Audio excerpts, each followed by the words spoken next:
अगले विश्लेषण की शुरुआत करने से पहले मैं आपसे 2 सवाल करना चाहता हूं। पहला ये कि क्या आप भविष्य में मशीनों को इंसानों की जगह लेते हुए देखना चाहेंगे, और दूसरा सवाल ये कि क्या भविष्य में आप खुद एक मशीन बनना चाहेंगे। इन दोनों ही सवालों का जवाब बहुत मुश्किल होगा, लेकिन अगर आप ध्यान से अपने चारों तरफ देखेंगे तो आपको यह एहसास हो जाएगा कि भविष्य की ये दोनों ही कल्पनाएं अब सच होने लगी हैं। कुछ वर्ष पहले तक आपको किसी चीज की कीमत चुकाने के लिए या खरीदारी करने के लिए कैश लेकर चलना पड़ता था, नकद पैसे की जरूरत होती थी। लेकिन उसके बाद क्रेडिट और डेबिट कार्ड्स आ गए और अब आप अपने मोबाइल फोन की मदद से बहुत आसानी से पेमेंट कर सकते हैं। हालांकि भविष्य में ऐसा करने के लिए आपको मोबाइल फोन्स की भी जरूरत नहीं पड़ेगी, क्योंकि तब आपके शरीर में ही एक ऐसा चिप लगा होगा जो आपका क्रेडिट कार्ड भी होगा, डेबिट कार्ड भी, NFC सपोर्ट भी और ऑफिस का पंचिंग कार्ड भी होगा। स्वीडन की एक स्टार्टअप कंपनी एपीसेंटर ने अपने 150 कर्मचारियों के हाथों में एक माइक्रोचिप फिट कर दिया है।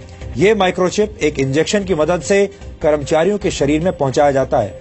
इस चिप का आकार एक चावल के दाने जितना होता है और इसे तर्जनी उंगली और अंगूठे के बीच की जगह में फिट किया जाता है।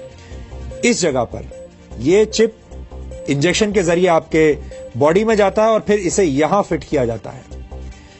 जिन कर्मचारियों के हाथों में यह चिप यहां पर लगा है, वो इसी चिप की मदद से ऑफिस के दरवाजे खोल लेते हैं, प्रिंटिंग मशीनों को ऑपरेट कर लेते हैं, प्रिंटिंग कमांड देते हैं और कैंटीन से खाने का सामान भी हाथ हिलाकर खरीद लेते हैं या ऑर्डर कर देते हैं। इस चिप में NFC यानी नियर फील्ड कम्युनिकेशन टेक्नोलॉजी का इस्तेमाल किया जाता है।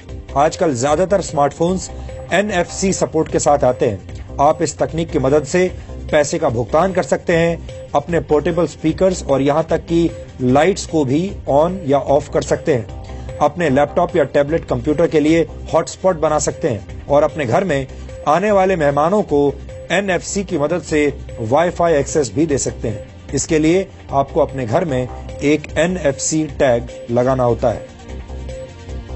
NFC की मदद कोई नई तकनीक नहीं है, लेकिन ऐसा पहली बार है जब इसका इस्तेमाल इंसानों पर किया जा रहा है। एपीसेंटर नामक जिस कंपनी में कर्मचारियों के हाथों में माइक्रोचिप लगाया गया है, उन्हें आप भविष्य के कर्मचारी भी कह सकते हैं। यानी ये एक ऐसी कोशिश है जो इंसानों को मशीन में तब्दील कर रही है, मशीनों में बदल रही है। हो सकता है कि आने वाले वक्त में दुनिया की ज्यादातर कंपनियां अपने कर्मचारियों के लिए ऐसा चिप अनिवार्य कर दें। ऐसा भी होगा कि इस चिप की मदद से ही आपकी अटेंडेंस पर नजर रखी जाएगी। आपने कितनी बार काम छोड़कर ब्रेक लिया, ये भी देखा जा सकेगा। यहां तक कि कंपनियां आपके स्वास्थ्य पर भी नजर रख पाएंगी। लेकिन कई एक्सपर्ट्स की नजर में इससे कर्मचारियों की प्राइवेसी खतरे में पड़ जाएगी और ये सैद्धांतिक रूप से सही नहीं होगा। अब सवाल यह है कि आने वाले दिनों में इंसानों और मशीनों का ये कॉम्बो एक सुखद अनुभव होगा या फिर एक खतरनाक भविष्य की शुरुआत। हम ऐसा इसलिए कह रहे हैं क्योंकि भविष्य में सिर्फ आपका शरीर ही मशीन नहीं बनेगा, बल्कि आपका दिमाग भी मशीनों के जरिए कंट्रोल किया जा सकेगा।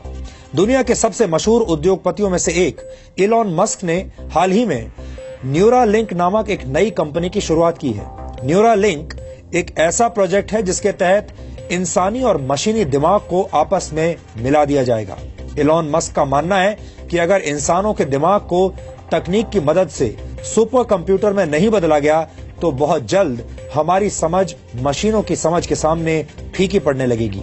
मशीनों और इंसानों के बीच का यह फर्क इतना बड़ा हो जाएगा, इतना बड़ा होगा जितना आज इंसानों और पालतू बिल्ली के बीच होता है। न्यूरालिंक ने इस तकनीक का नाम न्यूरालेस रखा है। इस तकनीक के तहत इंसान के दिमाग में इलेक्ट्रोड्स लगाए जाएंगे जो दिमाग के साथ कम्युनिकेट करने में सक्षम होंगे। अगर ये तकनीक कामयाब होती है तो भविष्य में आप अपने दिमाग में ही सूचनाओं को डाउनलोड कर पाएंगे या दिमाग से ही उन सूचनाओं को अपलोड कर पाएंगे। ये भी हो सकता है कि आने वाले दिनों में आपके विचारों को मिटाया जा सके, यानी डिलीट कर दिया जाए और आपके दिमाग में नए विचार डाले जा सके। ऐसी तकनीक की मदद से भविष्य में इंसान अपने विचारों की कॉपी को सेव करके रख पाएंगे और किसी इंसान के मरने के बाद भी उसके विचारों की कॉपी बनाई जा सकेगी, उसके नॉलेज की कॉपी बनाई जा सकेगी, उसकी जानकारियों को प्रिजर्व करके रखा जा सकेगा। जो या तो इंसान की शक्ल में होगी या फिर किसी मशीन की शक्ल में भी हो सकती है।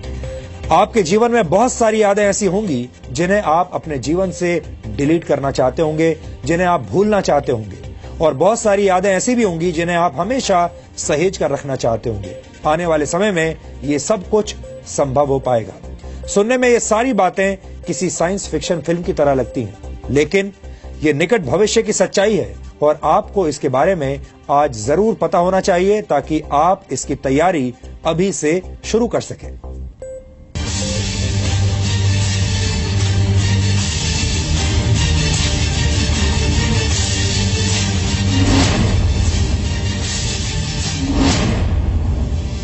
एक चावल के दाने के आकार वाला छोटा सा चिप, एक इंजेक्शन, थोड़ा सा दर्द और आप बन जाएंगे भविष्य की दुनिया के इंसान। दरवाजे आपके इशारे से खुल जाएंगे। आप जैसे ही फोटोकॉपी मशीन और प्रिंटर के करीब पहुंचेंगे, वो ऑन हो जाएंगे। कैशलेस अर्थव्यवस्था में आपका मोबाइल नहीं, आपका हाथ ही आपका वॉलेट होगा। स्वीडन की कंपनी एपिसेंटर ने अपने 150 कर्मचारियों को भविष्य के कर्मचारियों में बदल दिया है। टैटू आर्टिस्ट की मदद से इन कर्मचारियों के शरीर में छोटा सा चिप लगाया गया और फिर इस चिप ने इन्हें इशारों में ही वो सब करने की आजादी दे दी जिसके लिए पहले इन्हें अपने पंचिंग कार्ड, डेबिट कार्ड और मोबाइल फोन का इस्तेमाल करना पड़ता था। ये चिप नियर फील्ड कम्युनिकेशन तकनीक का इस्तेमाल करती है। नियर फील्ड कम्युनिकेशन यानी NFC को सपोर्ट करने वाले उपकरणों का रीडर इसके करीब पहुंचने पर एक्टिवेट हो जाता है। इस चिप और दूसरे उपकरण के बीच कम दूरी पर एक कम्युनिकेशन होता है जिस दौरान इलेक्ट्रोमैग्नेटिक वेव्स के जरिए डेटा ट्रांसमिट किया जाता है। लेकिन कई विशेषज्ञ मानते हैं कि ये प्रयोग बहुत संवेदनशील है क्योंकि इस चिप की वजह से आपकी निजी जिंदगी पर हर वक्त किसी न किसी की निगाह लगी रहेगी। यानी आपने क्या खाया, आप कहाँ गए, आपने क्या खरीदा और आपकी सेहत, ये सब डेटा के रूप में स्टोर हो जाएगा और फिर कोई भी इसका गलत इस्तेमाल कर सकता है।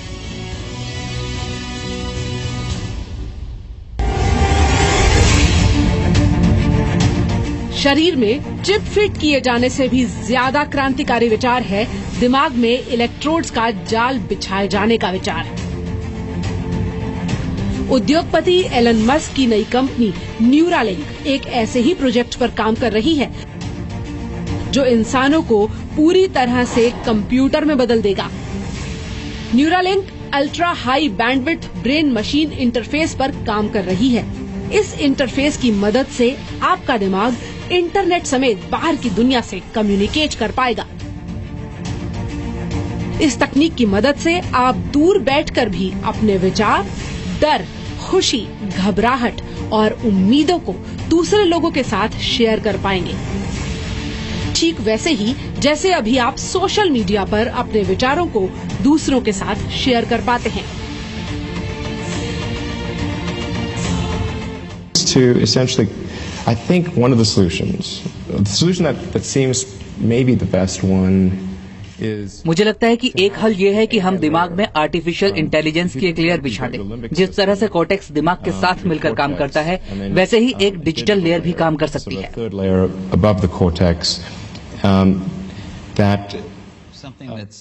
ये एक तरह से सर्जरी करके किया जाएगा या फिर इंसानों की ऐसी प्रजातियां विकसित की जाएंगी। The fundamental limitation is input-output. So we already देखा जाए तो हम अभी से साइबोर्ग हैं। हम सबका एक डिजिटल वर्जन भी है। ये ईमेल और सोशल मीडिया की शक्ल में है। कंप्यूटर, फोन और एप्लीकेशन के रूप में आपके पास कई सुपर पावर्स हैं। 20 साल पहले के मुकाबले आज हमारे पास काफी ताकत है। आप सवाल पूछ सकते हैं, वीडियो कॉन्फ्रेंस कर सकते हैं, लाखों लोगों को फौरन मैसेज भेज सकते हैं। लेकिन हमारा आउटपुट अब भी बहुत कम है और ये बहुत धीमा है। अभी हमें मोबाइल में टाइप करने के लिए अपनी उंगलियों का इस्तेमाल करना पड़ता है। ये बहुत सुस्त है। You can answer any question. You can video conference with anyone. इस तकनीक की मदद से आपका दिमाग तो इंटरनेट से कम्युनिकेट कर पाएगा, लेकिन डर इस बात का है कि इंटरनेट के जरिए कौन, कब, कहां और कैसे आपके दिमाग में सेंध लगा दे। यानी आपके विचार और आपकी सूचनाएं चोरी हो सकते हैं और उन्हें हैक किया जा सकता है। जिस तरह तमाम नियम कायदों के बावजूद इंटरनेट को कंट्रोल करना मुश्किल है, ठीक वैसे ही न्यूरल लेस तकनीक पर काम करने वाले इंसानी दिमाग पर भी कंट्रोल करना मुश्किल हो जाएगा। लेकिन भविष्य की ये तकनीक इंसानों को बेकार होने से बचा सकती है, क्योंकि अगर मशीनें बुद्धिमान होती रही तो इंसान की समझ को जंग लग जाएगा, और अगर ऐसा हुआ तो फिर एक दिन इस दुनिया पर मशीनों का राज होगा और इंसान उनके गुलाम होंगे। ब्यूरो रिपोर्ट, जी मीडिया। गौर से देखा जाए तो तकनीक के इस युग में हम सब बहुत तेजी से मशीनी होते जा रहे हैं। सवाल यह है कि क्या इंसान और मशीन के बीच का फर्क मिट जाना ही असली विकास है? हमें लगता है कि असली विकास तब होता है जब इंसान को अपनी क्षमताओं और अपनी बुद्धि पर विश्वास हो जाता है। लेकिन दिमाग को मशीन की मदद से संचालित करने की योजनाएं कई तरह की समस्याएं भी पैदा कर सकती हैं। हो सकता है कि आज से 30 या 40 वर्ष बाद कोई राजनेता अपनी पार्टी की हार के बाद ये दावा करने लगे कि फलां पार्टी ने वोटर्स का दिमाग हैक कर लिया था, या फिर वोटर्स के दिमाग के साथ टेम्परिंग की जा सकती है। आज के युग में हमारे नेता सिर्फ इतना कहते हैं कि ईवीएम्स हैक कर ली गई हैं। भविष्य में यह भी हो सकता है कि नेता ये कहने लगे कि वोटर्स का दिमाग हैक कर लिया गया। राजनीति शायद एकमात्र ऐसा प्रोफेशन है जो अब भी पुराने वर्जन पर ही चल रहा है। इसलिए बदलाव का एक चिप राजनेताओं के शरीर और दिमाग में भी फिट किया जाना चाहिए, ताकि लोगों को सुपर कंप्यूटर की रफ्तार से विकास के दर्शन हो पाए।